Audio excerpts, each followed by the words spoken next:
Pemirsa, rencana pelantikan kepala daerah pada 6 Februari 2025 batal diwujudkan karena menunggu putusan dismisal terhadap 310 perkara pemilihan kepala daerah yang tengah dibahas oleh Mahkamah Konstitusi.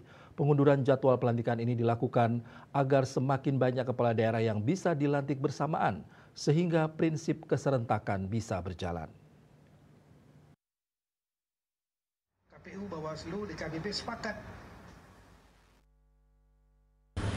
Menteri Dalam Negeri Tito Karnavian di Jakarta mengatakan rencana pelantikan kepala daerah pada 6 Februari 2025 batal diwujudkan karena menunggu putusan dismisal terhadap 310 perkara pemilihan kepala daerah yang tengah dibahas oleh Mahkamah Konstitusi.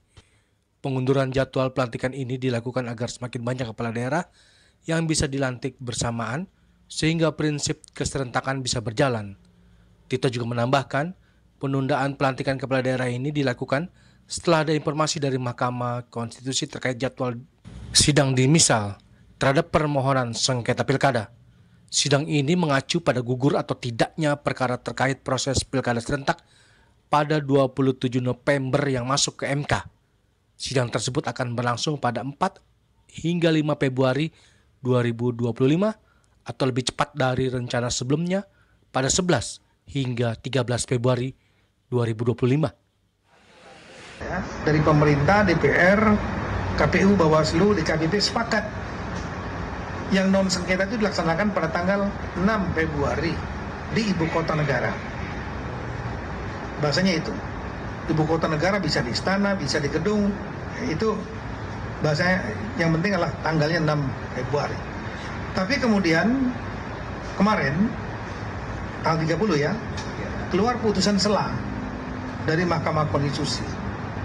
Putusan sela yang menyatakan bahwa akan